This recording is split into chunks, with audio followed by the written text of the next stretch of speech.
BPSC प्राथमिक शिक्षक भर्ती हेतु ये फिजिक्स का समापन सीरीज है। इसके पहले हमने पार्ट 1 कर रखा है। 13 मिनट में मात्र 4 चैप्टर को हमने सुपड़ा साफ कर दिया है। वो कौन कौन से हैं? मात्रक, गति, कार्य ऊर्जा शक्ति एवं गुरुत्वाकर्षण। बाकी नेक्स्ट चैप्टर से यहाँ से देखेंगे। हम लोग पढ़ेंगे कि दाब यानी प्रेशर। आगे बढ़ते हैं। P बराबर F बाई ए, यानी F क्या है? बल है। A क्या है? क्षेत्रफल है। ध्यान रखेंगे, यानी दाब बराबर बल बटा क्षेत्रफल। दाब का SI मात्रक क्या होता है? इसका होता है न्यूटन पर मीटर स्क्वायर। न्यूटन पर मीटर स्क्वायर, इसी को हम लोग पास्कल के नाम से जानते हैं। ध्यान रखेंगे। दाब एक अदिश राशि है, यानी स्केलर क्वांटिटी है। ठीक है, आगे बढ़ते हैं।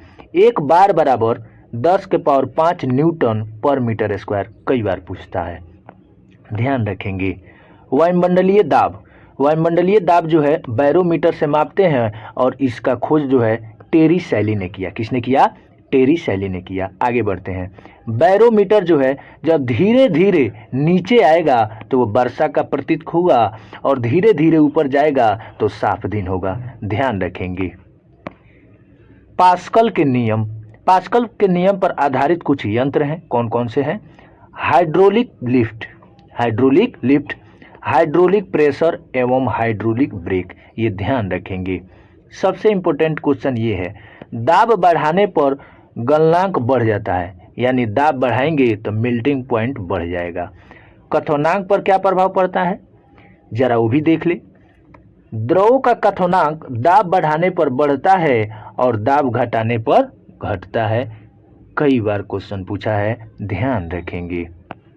ठीक है, अब नेक्स्ट चैप्टर हम लोग देखेंगे पलवन। पलवन यानी फ्लोटिंग। ठीक है, इसमें आता है उत्प्लावक बल। उत्प्लावक बल जिसको हम लोग बियॉन्ड फोर्स के नाम से जानते हैं, ये किस पर डिपेंड करता है? आयतन पर और द्रव के घनत्व पर। उत्प्लावक बल आयतन और द्रव के घनत्व पर डिपेंड करता है। किस पर नहीं करता है? प्रकृति एवं भार पर। यानी लोटा है, गिलास है कि बड़ा बाल्टी है, इस पर ये डिपेंड नहीं करता है। भार यानी लोहा का है, सिल्वर का है कि चांदी का है, इस पर कोई प्रभाव नहीं पड़ता है। ठीक है, आगे बढ़ते हैं। नेक्स्ट कहता है कि आर्किमिडीज का सिद्धांत, जो कि ग्रीक वैज्ञानिक थे, इसमें क्या है? इनका सिद्धांत संतुलित अवस्था में तैरने पर वस्तु अपने भार के बराबर विस्थापित करती है। वस्तु अपने भार के बराबर विस्थापित करती है। ध्यान रखेंगे। उसके बाद हम लोग पढ़ेंगे घनत्व यानी डेंसिटी। डेंसिटी के बारे में पढ़ेंगे तो घनत्व बराबर द्रव्यमान बटा आयतन। घनत्व बराबर द्रव्यमान बटा आयतन, इसका SI मात्रक होगा kg पर मीटर क्यूब। kg पर मीटर क्यूब। ध्यान रखेंगे। यहाँ देखेंगे कई बार क्वेश्चन पूछा हुआ है, जल का घनत्व महत्तम कब होगा? 4 डिग्री सेंटीग्रेड पर। और फ़ारेनहाइट में कह दे तो 39.2 डिग्री फ़ारेनहाइट। ध्यान रखेंगे। कई बार क्वेश्चन ये VVI क्वेश्चन है ये दोनों। अपेक्षित घनत्व कह देगा तो हाइड्रोमीटर। कौन मीटर? हाइड्रोमीटर। और अपेक्षित आर्द्रता कह देगा तो हाइग्रोमीटर। ध्यान रखेंगे। ये चीज़ तो आपको रखना ही रखना है। जब बर्फ समुद्र के पानी में तैरता है तो उसका आयतन का 1/10 पानी के ऊपर रहता है, तो 9/10 पानी के भीतर। ध्यान रखेंगे। दूध की शुद्धता जो है लैक्टोमीटर। कौन मीटर? लैक्टोमीटर। दूध से अगर रिलेटेड कुछ भी आ जाए तो लैक्टोमीटर होता है। चाहे ये बहुत सारा चीज़ L से होता है, लैक्टो उसमें लगेगा ही लगेगा। ये चीज ट्रिक है। ठीक है, हम बार बार कहते हैं कि वहीं पढ़ें जो क्वेश्चन बनते हैं। ठीक है, फालतू का क्वेश्चन देखना समय की निष्ठुर बर्बादी है, इसलिए ध्यान रखेंगे। पृष्ठ तनाव हम लोग पढ़ रहे हैं, सरफेस टेंशन। नेक्स्ट टॉपिक, यानी नेक्स्ट टॉपिक हम लोग है ये है। ध्यान रखेंगे। ससंजक बल कहता है, यानी कोहेसिव फोर्स, जिसको हम लोग क्या कहते हैं? Cohesive force. इस किस में लगता है? समान पदार्थों में। कौन पदार्थों में? समान पदार्थों में। स से संसंजक और स से समान। ठीक है, ये समान पदार्थों में लगता है। अब आते हैं असंजक बल, यानी अधेसिव फोर्स। ये जो है अ से असंजक, अ से अलग अलग, यानी अलग अलग पदार्थों में लगेगा असंजक बल। T बराबर F/L। T बराबर F/L। ठीक है, सरफेस टेंशन यानी पृष्ठ तनाव बराबर, इसका एसआई मात्रक होता है न्यूटन पर मीटर, ठीक है। और दूसरा होता है जूल पर मीटर स्क्वायर, ये भी ध्यान रखेंगे। आगे बढ़ते हैं।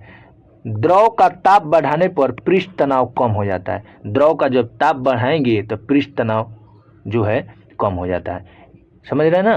पृष्ठ तनाव मतलब है पानी के अपने आप में तनाव यानी सिकुड़ना, कोई भी पानी बूंद फेंकिए प्लास्टर पर चाहे कहीं भी, वो अपने में सिकुड़ेगा, ठीक है, ध्यान रखेंगे। अब पढ़ेंगे हम लोग केशिकत्व, ठीक है। कैपिलरी ट्यूब, ये क्या होता है जी? लालटेन या लैंप की बत्ती में तेल ऊपर जब जाता है तो केशिकत्व की क्रिया के कारण, कई बार क्वेश्चन पूछ दिया है, दे देता है कि किसके कारण। उसके बाद ब्लॉटिंग पेपर, ब्लॉटिंग पेपर भी इसी के कारण। आते हैं नेक्स्ट, पानी में सर्फ मिलाते हैं ताकि पृष्ठ तनाव कम हो जाए। पानी में हम लोग सर्फ मिला देते हैं, पृष्ठ तनाव कम हो जाता है और गंदगी धुल जाता है, ध्यान रखेंगे। नेक्स्ट चैप्टर है श्यानता। श्यानता को हम लोग विस्कोसिटी कहते हैं, ठीक है। ये श्यानता क्या है? तरल का वह गुण जिसके कारण तरल की विभिन्न परतों के मध्य अपेक्षित गति का विरोध करता है। जब पानी के बोतल में देखेंगे ना, एक दूसरे कहेंगे हिलेगा डुलेगा, समझ रहे ना, उसको अपने में विरोध करेगा, उसी को कहते हैं। श्यानता केवल द्रव एवं गैस में होता है। श्यानता किस में होगा? द्रव और गैस में होगा। इसका एसआई मात्रक है डेकापोइज। क्या, कौन पोइज? डेकापोइज। इसी को पोइजली या पास्कल सेकेंड कहते हैं, ध्यान रखेंगे। नेक्स्ट बढ़ते हैं। द्रव के प्रवाह की दर वेंटूमीटर से मापा जाता है। द्रव में प्रवाह की दर किस में मापा जाता है? वेंटूरीमीटर में, वेंटूरीमीटर से नापा जाता है, ठीक है। अब नेक्स्ट टॉपिक हम लोग देखेंगे प्रत्यास्था। प्रत्यास्था को इंग्लिश में कहते हैं इलास्टिसिटी। इलास्टिसिटी हम लोग पढ़ेंगे, बल हटाने पर अपनी पूर्व अवस्था में वापस आ जाती है, उसी को प्रत्यास्था कहते हैं। जैसे रबड़ को देखिए, दबाइए फिर वो आ जाएगी, समझ रहे ना। अपने बाजू पर कहीं भी मांस पड़ेंगे, दबाइए फिर बराबर आ जाता है ना, धस तो नहीं जाता है, इसी को कहते हैं प्रत्यास्था गुणांक। ये जिसको ई से सूचित करते हैं, इसका एसआई मात्रक होता है न्यूटन पर मीटर स्क्वायर। न्यूटन पर मीटर स्क्वायर, -2 है, इसी को हम लोग नीचे पर कह दिए, ठीक है, यानी बाटा। आगे बढ़ते हैं। अब हम लोग नेक्स्ट पढ़ेंगे सरल आवर्त गति। इससे क्या क्या इंपॉर्टेंट क्वेश्चन बनते हैं उसको जरा देखेंगे, क्योंकि ये रिवीजन सीरीज है, आज सुपड़ा साफ होगा पूरा फिजिक्स का, ध्यान रखेंगे। इससे पूछता है आवृत्ति यानी फ्रीक्वेंसी। फ्रीक्वेंसी के बारे में पूछता है। देखिए ये क्या है जी? ये सब फ्रीक्वेंसी है, ध्यान रखेंगे। 1 सेकेंड में कितना कंपन करती है, वही तो आवृत्ति है। इसका एसआई मात्रक हर्ट्ज होता है। क्या होता है? हर्ट्ज। तो हर्ट्ज कहाँ आप देखे होंगे? आप देखे होंगे कि 98.2 FM जो रेडियो में ज़्यादा इसका उपयोग होता है, रडार वगैरह में। अब पढ़ेंगे लोलक का आवर्तकाल। लोलक का आवर्तकाल जो होता है T बराबर 2π√L/g, जहाँ L क्या होता है? डोरी की लंबाई। एक कई बार पूछता है लेकिन ज़्यादा इम्पोर्टेंट नहीं है बीपीएससी लिहाज से। आगे बढ़ेंगे। आवर्तकाल जो है लोलक के द्रव्यमान पर निर्भर नहीं करता है। आवर्तकाल लोलक के द्रव्यमान पर निर्भर नहीं करता है। आगे बढ़ेंगे। झूले वाली लड़की की बगल में यदि कोई दूसरी लड़की आकर बैठ जाए तो आवर्तकाल पर क्या प्रभाव नहीं पड़ेगा? प्रभाव नहीं पड़ेगा। यानी झूलने वाली लड़की के बगल में कोई दूसरी लड़की आकर बैठ जाए तो आवर्तकाल पर कोई प्रभाव नहीं पड़ेगा। आगे बढ़ते हैं। गर्मियों में आवर्तकाल बढ़ेगा, लंबाई भी बढ़ जाएगी तो घड़ी क्या होगी? सुस्त हो जाएगी, ध्यान रखेंगे। सर्दी में क्या होगा? आवर्तकाल घट जाता है, लंबाई कम हो जाएगी और घड़ी तेज हो जाती है, ध्यान रखेंगे। ये इंपॉर्टेंट क्वेश्चन है। चंद्रमा पर जी का मान पृथ्वी के जी के मान का 1/6 गुना। ये जी क्या है? गुरुत्वीय त्वरण है। भार भी कह देगा तो 1/6 सेम ही होता है। द्रव्यमान नहीं बदलता है, ध्यान रखेंगे। पृथ्वी पर से अगर कोई वस्तु चंद्रमा पर जाता है तो उसका द्रव्यमान नहीं बदलता है, कई बार क्वेश्चन पूछा हुआ है, ध्यान रखेंगे। नेक्स्ट हम लोग टॉपिक देखेंगे तरंग यानी वेव। तरंग जो है 2 प्रकार के, यांत्रिक तरंग, अयांत्रिक तरंग, mechanical wave, non mechanical wave, ध्यान रखेंगे। अब देखिए यहाँ जो हम लोग पढ़ेंगे अनुदैर्ध्य तरंग, जो कैसा होता है? समानांतर होता है। क्या होता है? समानांतर होता है। ये ध्वनि का उदाहरण है। कह देगा ध्वनि किसका उदाहरण है? ध्वनि क्या है? तो अनुदैर्घ्य तरंग है। क्या है? अनुदैर्घ्य तरंग। उसके बाद अनुप्रस्थ तरंग कहता है, अनुप्रस्थ तरंग लंबवत होता है। कैसा होता है? लंबवत होता है। और इसका उदाहरण है प्रकाश। तो कह देगा प्रकाश क्या है? अनुप्रस्थ तरंग। तो कैसे याद रखेंगे? प्र है तो इनमें देखिए प्रकाश मिल जाएगा। अनुदैर्घ्य कैसे ध्वनि याद की? ये में ध है, यहाँ भी देखिए ध, तो ऐसे ऐसे मिला लीजिए। याद रखने का एक ट्रिक था, ध्यान रखेंगे, समझे। यहाँ देखते हैं हम लोग, अनुदैर्घ्य तरंगों का ध्रुवण नहीं किया जा सकता है, यानी ध्वनि का जो है ध्रुवण आप नहीं कर सकते हैं, लेकिन प्रकाश को ध्रुवित यानी पोलराइज किया जा सकता है। ध्यान रखेंगे। ध्वनि की चाल दाब पर निर्भर नहीं करता है। ध्वनि की चाल किस पर निर्भर नहीं करता है? दाब पर निर्भर नहीं करता है। कई बार इंपॉर्टेंट क्वेश्चन कई बार पूछा हुआ है, ध्यान रखेंगे। यहाँ आता है विद्युत चुंबकीय तरंग। विद्युत चुंबकीय तरंग, इसको कुछ देखेंगे। गामा किरण, गामा किरण को खोजकर्ता कौन थे? पॉल विलार्ड, और कभी कभी हेनरी बैकुलर भी देता है, ठीक है। इसका तरंग दैर्घ्य देखिए सबसे कम और आवृत्ति सबसे ज़्यादा होता है, ध्यान रखेंगे। एक्स किरण की खोज रोंटगन ने, पराबैंगनी की किरणें की खोज रिटर ने, ठीक है। दृश्य विकिरण ये न्यूटन साहब, और रक्त किरणें हर्शल ने, लघु रेडियो तरंग जो है हेनरी हर्ट्ज ने, और दीर्घ रेडियो तरंग मार्कोनी ने, ठीक है। एक बार ध्यान देंगे, देख लेंगे। आगे बढ़ते हैं। अयांत्रिक तरंग जिसको विद्युत चुंबकीय नहीं है, जो विद्युत चुंबकीय नहीं है, कौन कौन नहीं है? कैथोड कैनाल, अल्फा बीटा ध्वनि, प्राध्वनि यानी प्राश्रव्य। कैसे याद रखेंगे? क से दूगो, कैथोड कैनाल, अल्फा बीटा और ध्वनि प्राश्रव्य ध्वनि। ये चीज़ जो कि विद्युत चुंबकीय तरंग नहीं है। कई बार पूछ देता है कि कौन सा विद्युत चुंबकीय तरंग नहीं है, इसको आपको ध्यान देना होगा। नेक्स्ट बढ़ते हैं।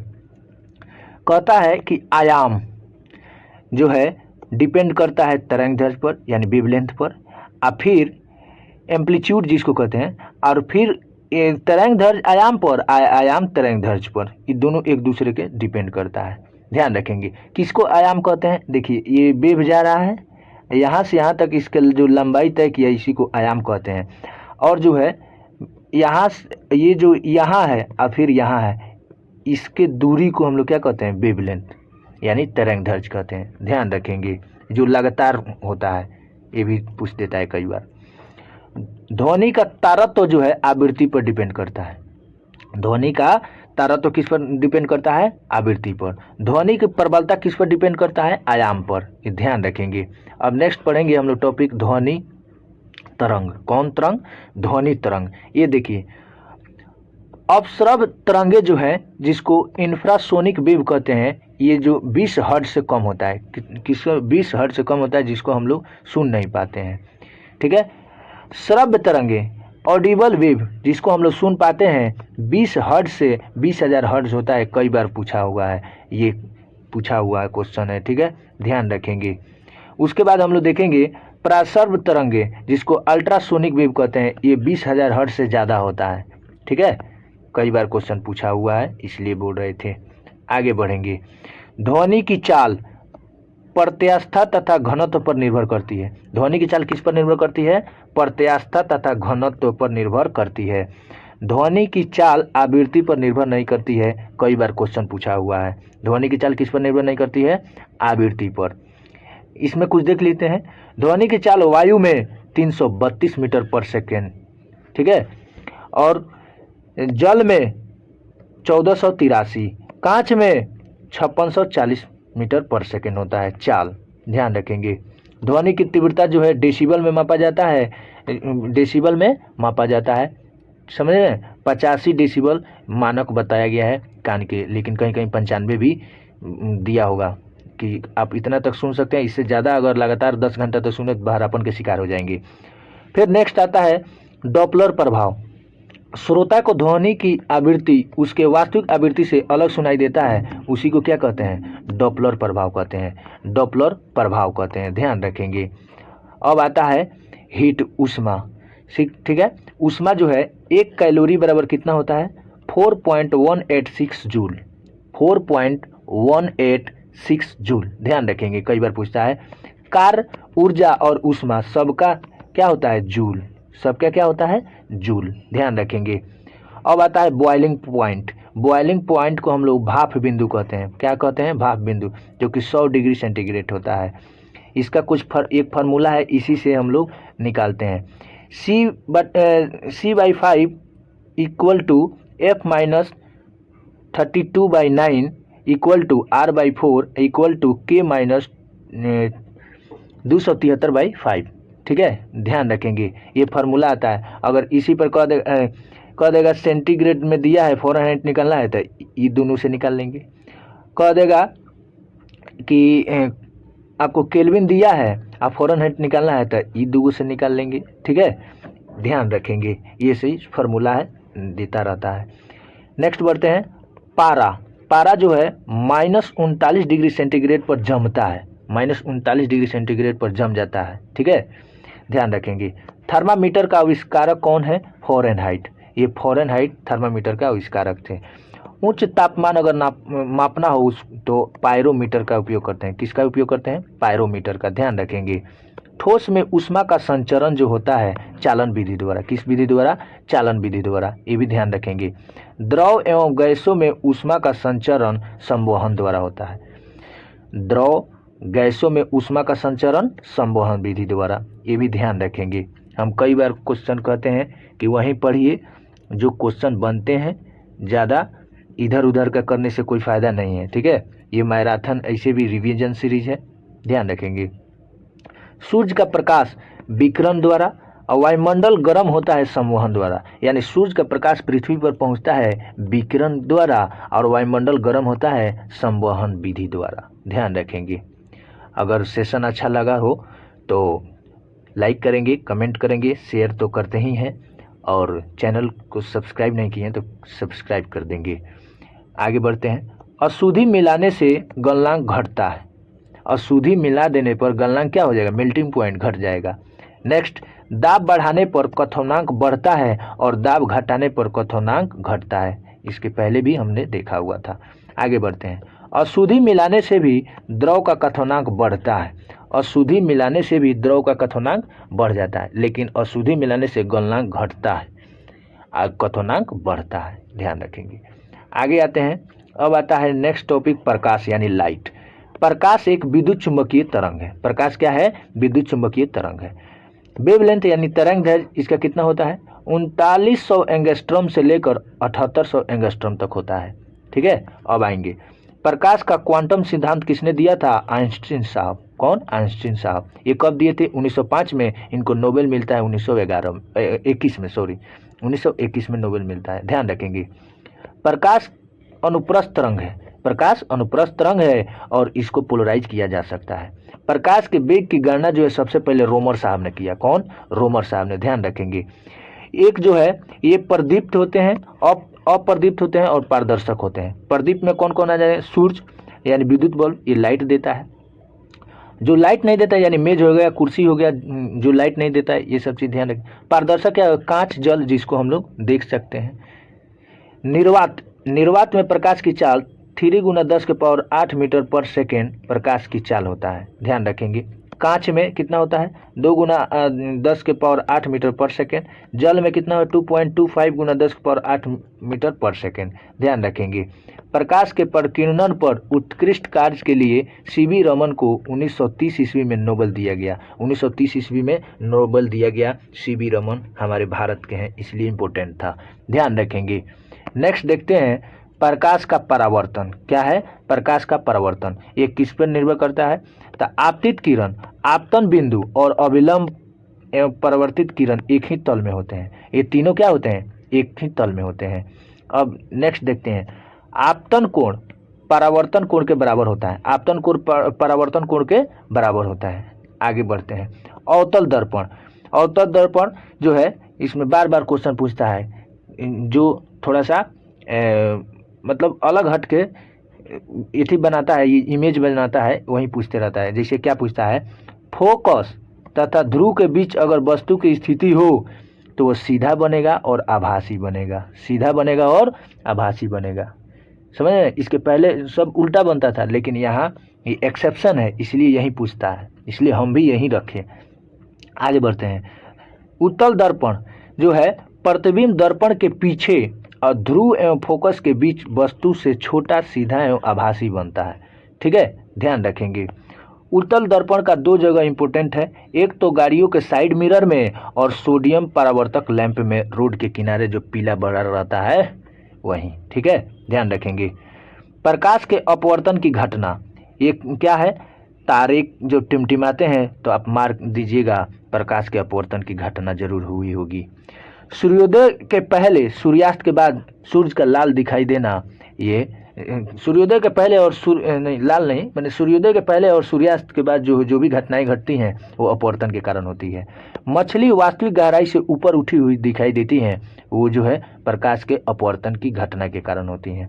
यहाँ देखेंगे प्रकाश के पूर्ण आंतरिक परावर्तन की शर्तें क्या क्या है। पहला है प्रकाश की किरण सघन माध्यम से विरल माध्यम में जाती हो। दूसरा है आपतन कोण क्रांतिक कोण से बड़ा हो। ये चीज है तो प्रकाश के पूर्ण आंतरिक परावर्तन की शर्तें फुलफिल कर रही हैं। पूर्ण आंतरिक परावर्तन, देखिए हीरे का चमकना क्या है, पूर्ण आंतरिक परावर्तन है। रेगिस्तान में मृग मरीचिका यानी मृग मरीचिका का ये क्या है, पूर्ण आंतरिक परावर्तन। ठीक है, ध्यान रखेंगे। सड़क पर आप जा रहे हैं तो लगेगा कि पानी गिरा हुआ है, वो भी पूर्ण आंतरिक परावर्तन है, ध्यान रखेंगे। आगे बढ़ते हैं।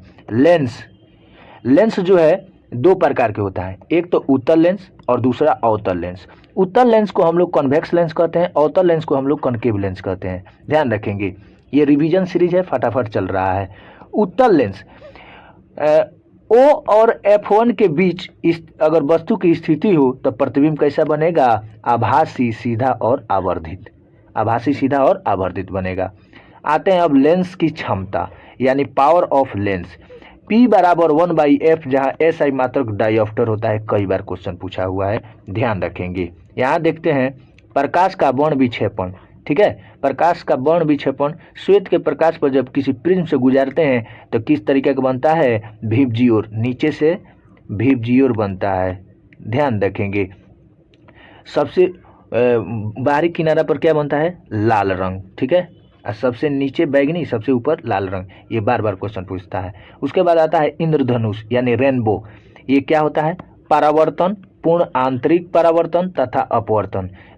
इंद्रधनुष में तीनों चीज होता है, ये भी कई बार पूछता है।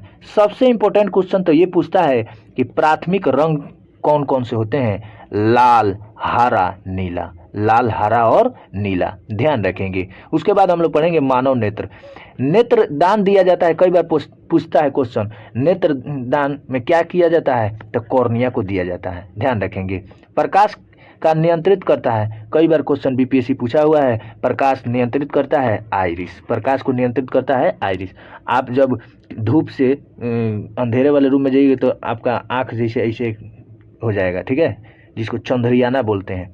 ठीक है, आगे बढ़ते हैं। रेटिना पर वस्तु का प्रतिबिंब उल्टा वास्तविक बनता है। रेटिना पर हम लोग का रेटिना पर जो है वस्तु का प्रतिबिंब उल्टा बनता है और वास्तविक बनता है, ध्यान रखेंगे। कई बार क्वेश्चन पूछता हुआ है निकट दृष्टि दोष, जिसको हम लोग मायोपिया के नाम से जानते हैं, निकट दृष्टि दोष। इसमें क्या क्या होता है, लेंस की फोकस दूरी घट जाती है, लेंस की क्षमता बढ़ जाती है।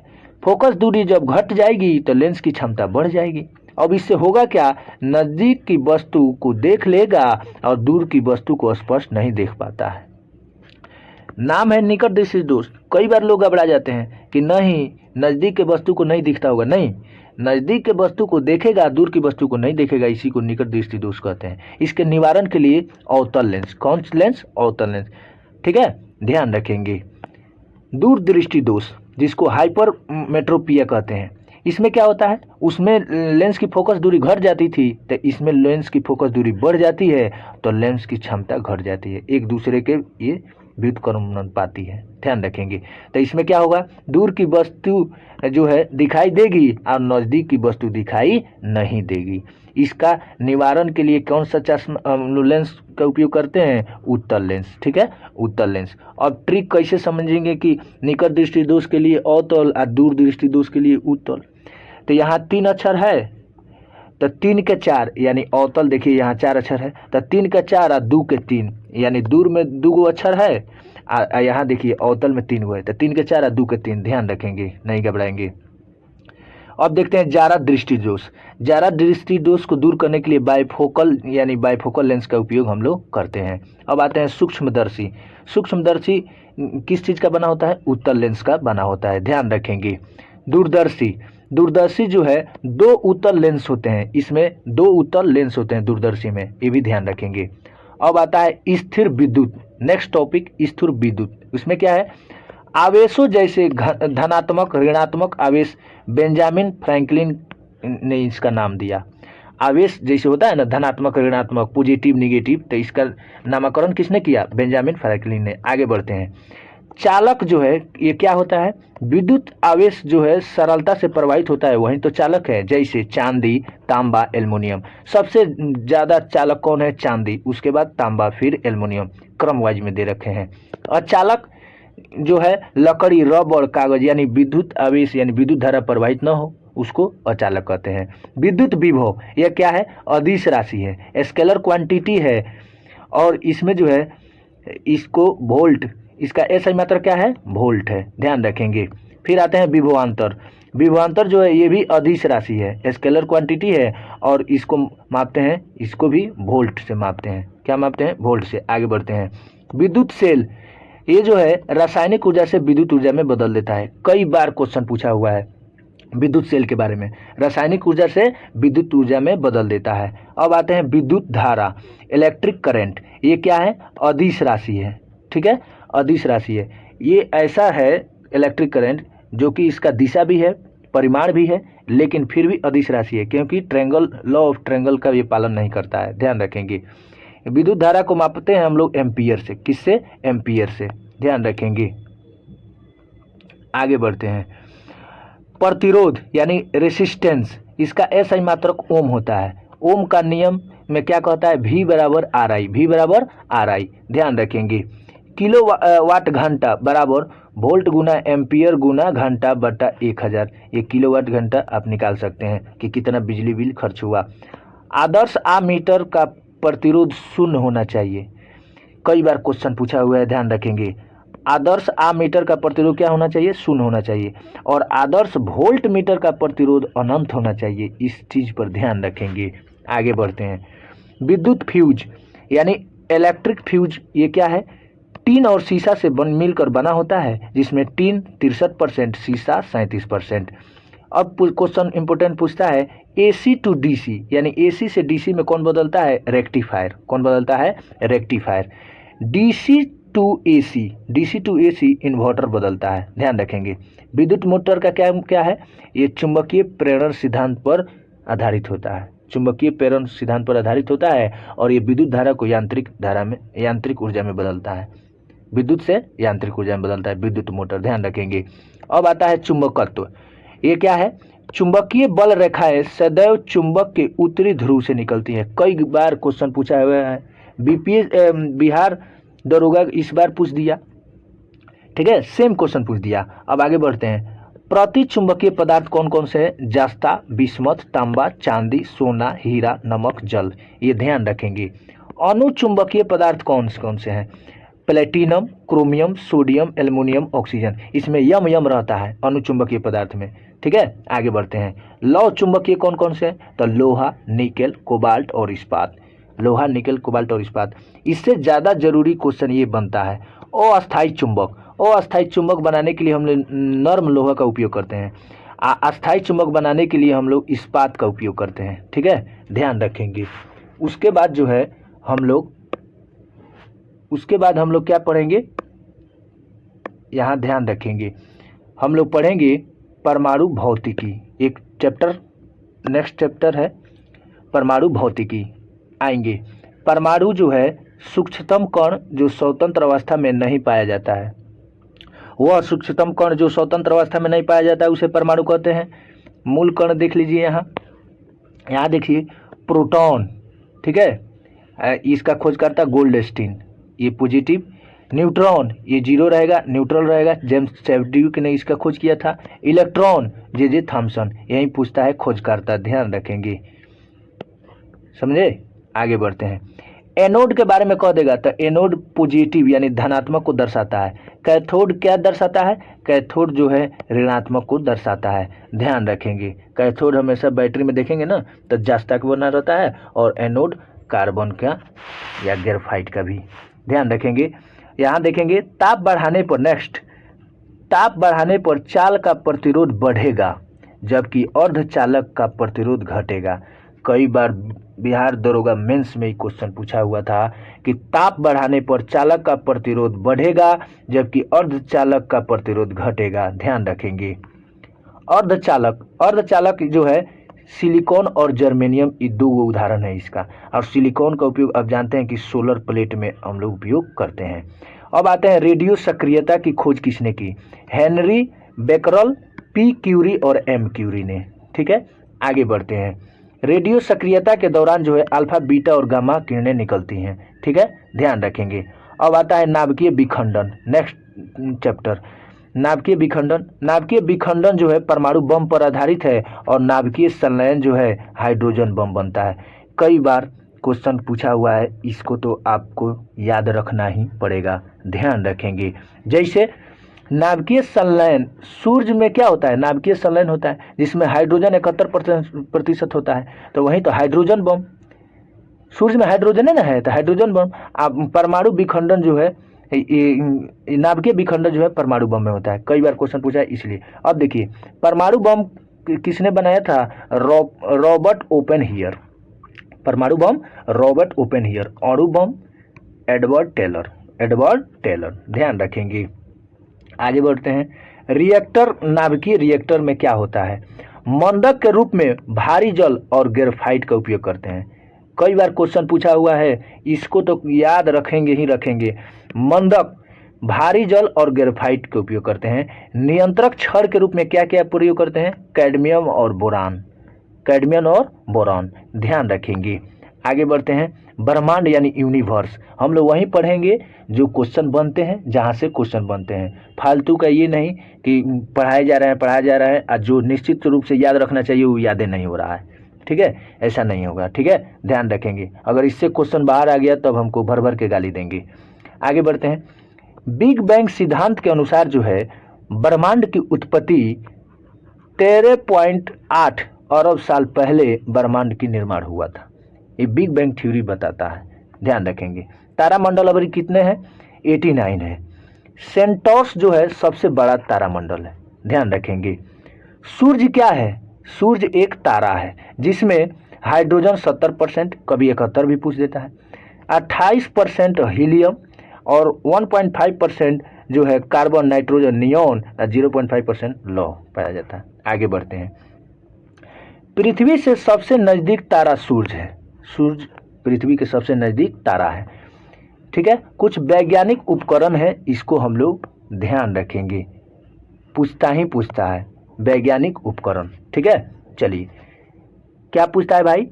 अल्टीमीटर को हम लोग विमान की ऊंचाई मापने में, आमीटर को हम लोग विद्युत धारा मापने में, बैरोग्राफ वायुमंडलीय दाब नहीं, जो कि दूसरा होता है, बैरोमीटर वायुमंडलीय दाब होता है, ये ध्यान रखेंगे।